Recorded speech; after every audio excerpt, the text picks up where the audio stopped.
Yes, thank you so much. First of all, thank you for being here and hearing my brother from the northern side of Germany, where I am, doing really well. And some of you have heard, my name is Zenz. I'm the founder of Africa Women in Europe and Africa Women in Trade. I'm that woman who's disrupting the markets, who is actually one of the newest person in this forum here in terms of getting into trade and learning it the hard way and bringing my African women into trade following the Africa Continental Free Trade area, which I'm really, really passionate once it came out. And we have also done different way of investing back at home, seeing how we can support in that area, especially with the business women in Africa and combining them with the African women in Europe, which we have done over 15 years.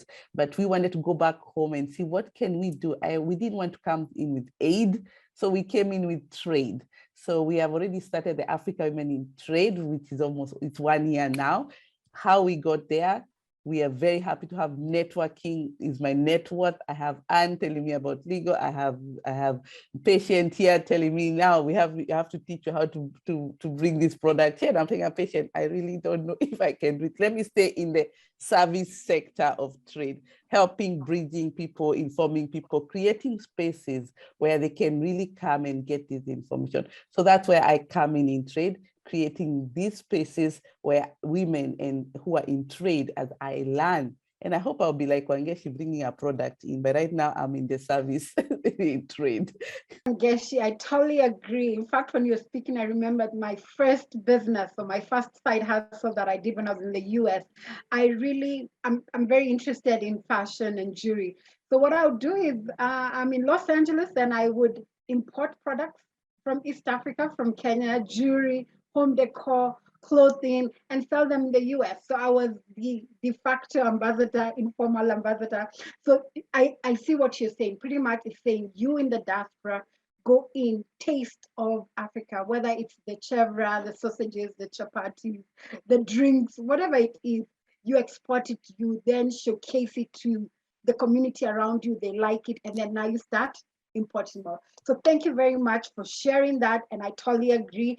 And I don't know if Joy, you have something else to add to that in regards to the diaspora being the ambassadors for trade in Europe.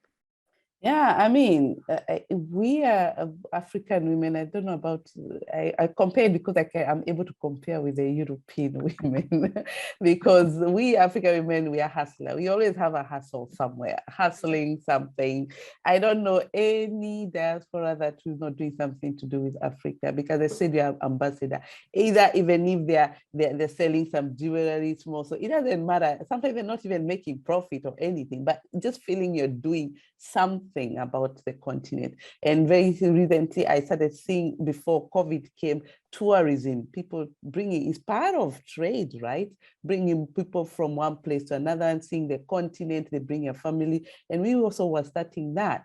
And we also see the African woman, I mean, we talk about trade, but we also have to look at also the investment you're also doing around trade. Because what I'm seeing, we buy a lot of land, which I don't know. For me, I remember when I bought my first land, I was like, I've done the first thing I wanted to do ever in my life. Now I've accomplished the first goal that I wanted to get. But then we started seeing now people doing something with these lands.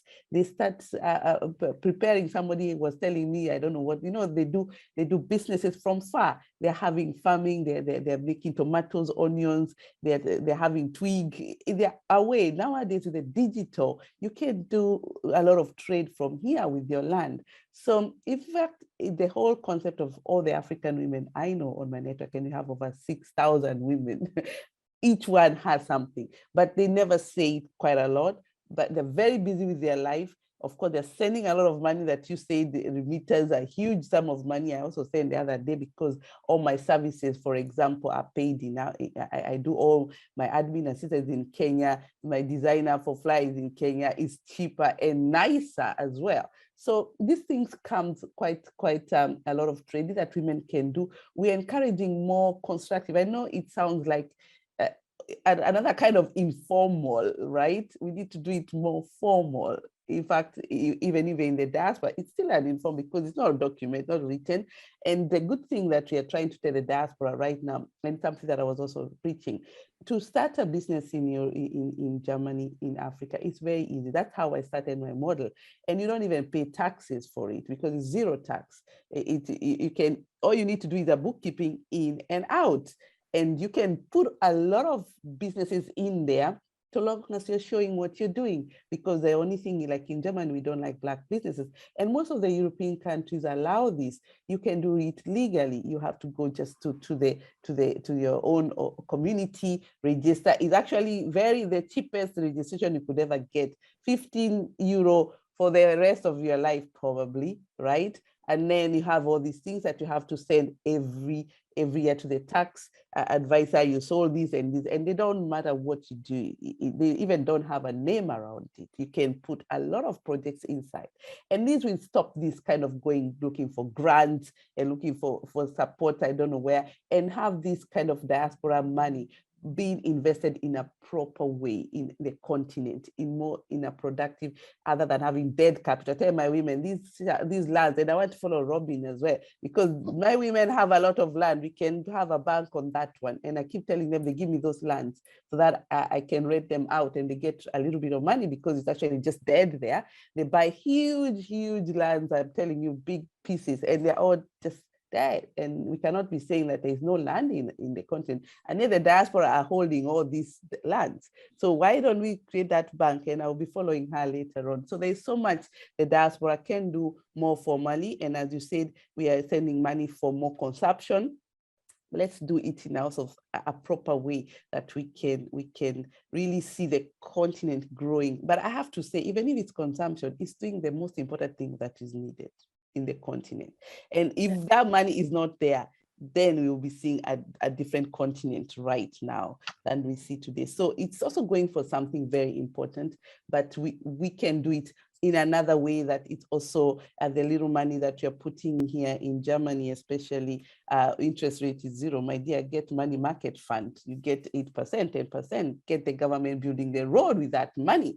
This is what we are trying to educate the diaspora. And the good thing, you don't have to be a Kenyan to go to do this in Kenya. You can be a Nigerian coming to invest in Kenya, and Kenya going to invest in Nigeria, because these markets are open for all diasporans out there in the world generally. Yeah. So how can we change this culture?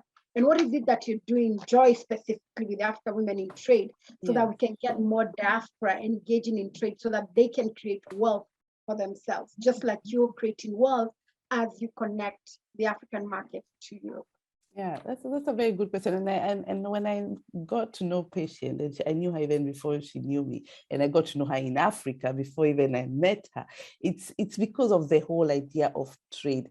Now, removing the African women in Europe, the diaspora aside, and I put now my heart for African women in trade. The African women in trade is a very special platform for women, and I see some people asking why women. We'll come to that later. But it's all about how do we, and I'm going to give you a statistic here that was given by actually the World Bank and the EAC the other day. Almost half of the women surveyed in Africa reported an intention to start a business within the next 3 years. Over 3/4 of them, of course, were men, but the most half of them were women. And talking about women in businesses and their products, and I'm going to go in a diaspora mindset, how we did it with African women in Europe. We had to go down on the ground and find out, what do the African women in business want? And how can we solve that? Instead of coming in like, this is what we need for you, this is what we want here in Europe. No. I wanted to know, how are the situation right now? What are the issues at the moment? And the mindset of how to do businesses. When I talk about mindset, is that because the way we've seen the market in Africa, they produce products. Are they really needed? Are they wanted? Who said Europe wants that? And most of the time I got products being thrown to me, sell for me in Europe. And I said, how did you come up to such a product that we need it in Europe? And I can tell you, in the markets here is loaded with the mafia, whoever are dealing with this product. But when I did what we did a survey. very important survey that we've went through the women. Initially, when we started it through 2020 last year, and 2021 in the beginning. And what we did is, like, women had to tell us what do they need. And they were very clear. And this is what I love the women. They would tell you exactly what they want, especially when you're working women to women. And I hope I'm answering that question to that guy, because women to women relationship is totally different when it comes to community. They're very open-minded. So they give us very clear formulas. And the first one I thought would be money, but it was not money. They wanted to sell. As that's what Ngeshi has said, and patient has confirmed that they want to sell. They don't want, they have had a lot of funding. And I told them, okay, fine, you want to sell. Where are you selling and what do you have to sell? And there were all these beautiful products that came in, packed tea of coffee, Eva's coffee, and you had the handbags. I have all those products I'm mentioning here with me. And I said, let's have a look at these products, first of all, to see from my eyes. Don't forget, I'm not got in the ground. I'm in Germany. Everything is digital. I have to see through the virtual way of things. And the products were good, ready for the market, perfect labeled, everything set. Then I said, let's do this as a case study. Don't forget, I'm very new in this trade. I decided to do it the learn by doing. It's more finding out, because Africa is nothing written how things are. Let me go through step by step with the group that I've acquired here and see how the product will come to the market. And I managed to get 2 products here as we speak. I have coffee. In terms of just having them here in the process, I wanted to see the process until where I am. So the coffee, I got Eva's coffee, which came here, and they put a label with us. And I tell you, when you sell products in Germany, you don't sell them in English, right? You have to put them in German. We even helped in the translation of this packaging in German with one of my ladies here with a distributor in Germany to get them in order to see how far we're going to get with this, to identify what are the issues along the way. We got the coffee here, and then we realized, oh, we can't get it to the market. Why? The certificates are not there. We don't have this certificate. We don't have this certificate. We said, okay, that's first of all thing, fair trade, number one. When you're having, in Europe, fair trade is a big product thing that they want to see where the product coming from. And then you have ISO, because they are going for consumption. Don't forget, we only work with value-added products. And the value-added products go straight to the shelf. They are not supposed to go anywhere. So the packaging was very good. So where I'm coming with this is that the process when we followed there, and I have to be very specific and very clear here, is the African women in trade, the aim is not to go global first. What we realize with all these women and the 4 pillars I told you is information. Our first pillar for African women is giving information, getting to know how are these products, where do you need to get market, and then market access. And then when you have market access, you know, when you're going to trade, you have to be in business already. And then follow up in terms of, if you want to grow, you need capital. If you want to start, you need capital. So we had to find out investments, how to help them to go trade in terms of growing as well. And then that was when you have investments. We have already 10 businesses in that area that we're trying to get investments ready to trade, just within the continent, within themselves first. And then we have the capacity building, understanding, and that's where patient telling women, you want to say, do you know the process? Do you really understand? And the women are the weakest people in terms of really reading and following protocols and orders. And that's why we have people like Legal Africa coming in and saying, now women, we need to get this straight, properly written, and connecting them with the right organization. So when we talk about Africa Continental Free Trade Area, that's when I came to tell the women, did you realize you don't really need to sell things in Europe? You can send them to South Africa. You can send them to Kenya from Nigeria. And as we speak right now, the tea that I brought here, because the tea was ready, the tea had ISO, it had everything, but the market was flooded with teas. We are still looking for market for it, but it was already ready for South Africa. It already arrived in South Africa as we speak right now, and almost coming to Kenya as well. We are all working on these processes, but we are following, we are doing a case study to see where the issues are, because I'm working with grassroots women, and meaning really from down to medium, and meaning that the products are ready, but I have started really, really low in terms of finding what's the issue on the ground, and then helping the women in terms of even coming from informal to formal, having it documented. We have to see what are we talking about. It's a long process, and AFCFTA is already working on opening these open markets, but the business that are already ready to go And that's what we do. And you can, and I can tell you, I've not landed in the continent since COVID, and I've started everything with COVID. And that's why I say diaspora, that's where we come in. And once we have these products ready, that's when we merge the African women in Europe to sell these products for my women who are in African women in trade. Right now, we are still preparing the African women in trade, finding out, and I'm so excited because for the first time, we're going to meet in South Africa, Cape Town, Expo conference, and you're all invited to bring your people there, and it will be really nice because businesses, you have to build trust, and then you have to build relationship, and then you need to see each other. Africa, we are very visual people, so it's gonna be very interesting. So I wanted to package that in a way that it helps the listener to understand that getting into trade, you have to understand your market. And I chose a niche for women, and I can tell you, doing business with women is so good. And they can't, even investors love them, because even the banks love them because they pay back their money. They don't take high risks. I don't know which side. Either African Women in Trade, we are ready for any outside organization, wherever they are. African Women in Europe, as I say, it's in Europe, you're welcome. We get sometimes people who are curious to know what's happening in Europe from Dubai and everywhere, even in Kenya itself, people come as well. So you're welcome as well. We have had several events. You just missed many of them. The last one was in Holland, the last weekend. But there's one coming out to Switzerland. If you'd like to see the mountains of Zurich, you're welcome as well. But I would want to invite you to come to the trade mission. That's where we are today. Come to South Africa, Cape Town, and I'm going to share the information on the chat, how you can register and come. Coming to the expo is free because we are trying to encourage AFCFTA to trade. So coming in is free, but if you want to exhibit, you have to pay for a fee for that. So it's an opportunity to see what market access is also there, as well as from different continents. Yeah. Wow. Travel to South Africa in October, go to the African Women in Trade Expo, and we will also be sharing that. So Joy, send us the information. Everyone who registered for the conference will get that information so they can join in. The keyword, I think Africans and the diaspora like free, but if they exhibit, they have to pay. That's what I had to say, right? Yes. Because they're gonna cover their travel, their ticket, their accommodation. We say that's already investing as well in yourself, and then the information, you're ready to come and absorb it for free. Thanks for clarifying, so I'm not misquoted. You said it's free. To attend the exhibition, but just the entrance. Okay. But to exhibit, you would need to pay. Yeah. Great.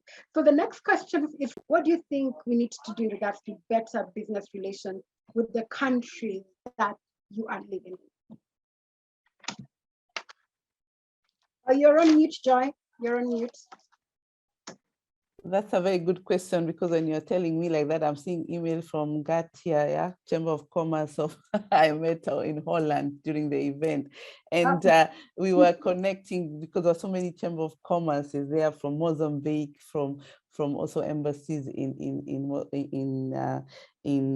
Zimbabwe, because I've stopped being very local, as you see, also patient, and I like patience is from Cameroon, but the avocado she's buying from Kenya. You're not limited where we are going to do business. So it's also very good that we open up the mindset that you don't have to really go to only the country you come. I'm from Kenya, I'm going to South Africa, I'm going to Zambia. I'm opening those doors because this is the Africa continent of free trade. I want to build the mindset. I know everything in Kenya because I know who to run to when I hear in South Africa they're looking for that coffee of Wangeshi. I'll run to Wangeshi, go to South Africa, they want your coffee, right? But you will not know it if you stay in this area of Kakwa. Now, what I like about the diaspora is that we have an open-minded. We have left the country, we have come here in Europe, we have seen the things the way they are, and patient can tell you, and that's the concept she's also using, and even having been educated there, you can see it. And I'm telling you in these terms of even, like I was talking about the example of the coffee,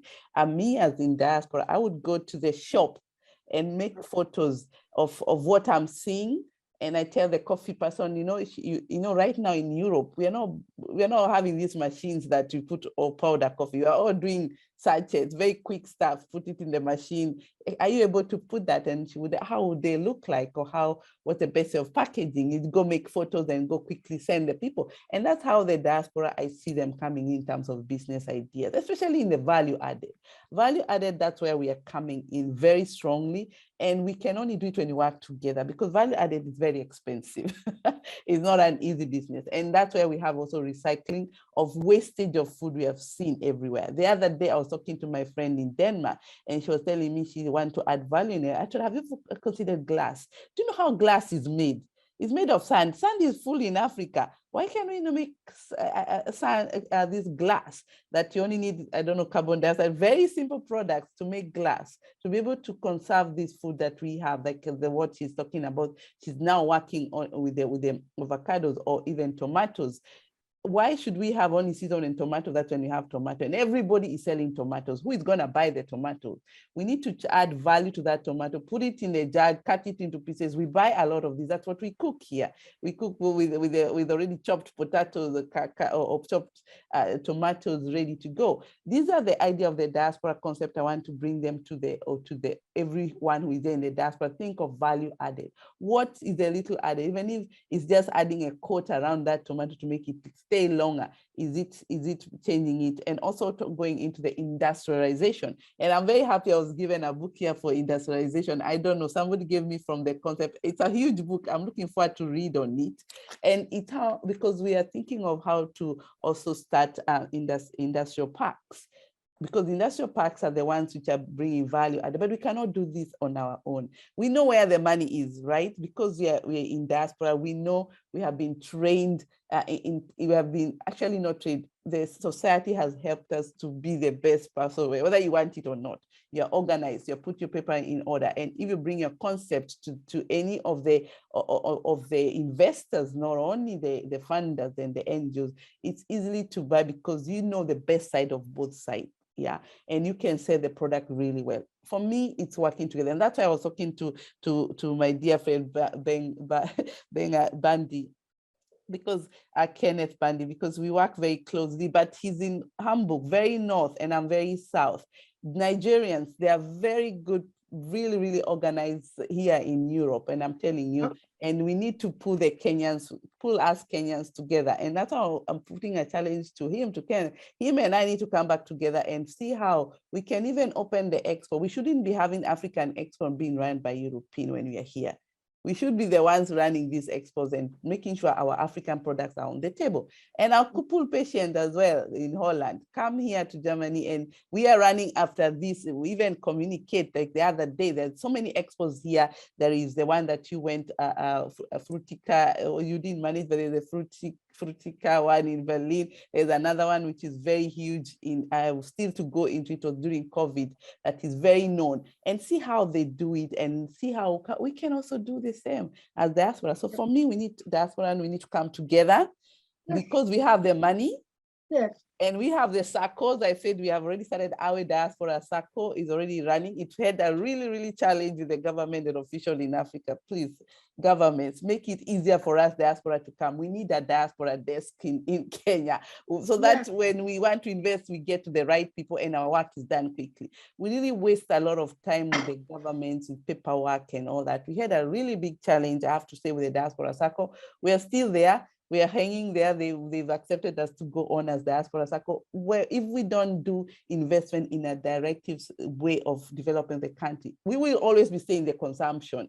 And if such kind of association or organizations like ours are not supported and are not taken care of, because I'm talking about 24 diaspora SACCOs that exist, and 20 of them are just at the moment shaky because we have not been given the space. And I'll send that back to you guys, and anybody who's in the government there who's a diaspora who are coming in to invest, they want to do it, and they want to do it the right way. Can we have a diaspora that's doing that, helping us in that? So, and then Joy, I was going to say there's a representative from the Kenyan government who will be coming later on.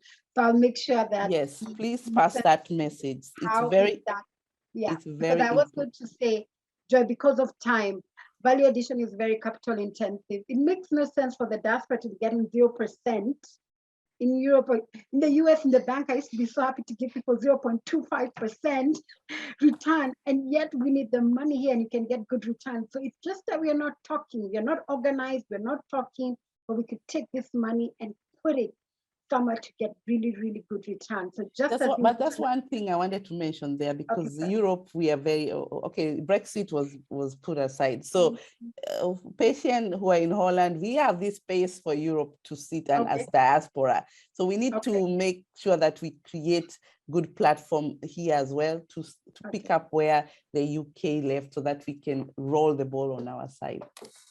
Yes, so as I said, thank you. And it's always a pleasure to be on your platforms. I learn a lot, especially with Wangeshi as well. I'm here to learn, and I'm learning quite a lot. For me, I'm telling you, if you don't know what to do in Africa Invest and you're thinking about it, talk to me. I'll show you where to go, and I'll link you up with the right. They call me the queen of connections, because my network is huge because of what I do. I'm in the service industry. So I would like to connect you if you want to invest, even if you don't want to go farming and all that, and you want money to work for you, create generation wealth, you can go into so many options in Africa, investment in government bonds. I'm a fan of government bonds because we need to have the infrastructure done. So if you really lost and you want to do something and you don't know how to start it, come to us. We can help you from the beginning, which way to go, link you with the right person, and then that person will take you to the next step. Great. Thank you.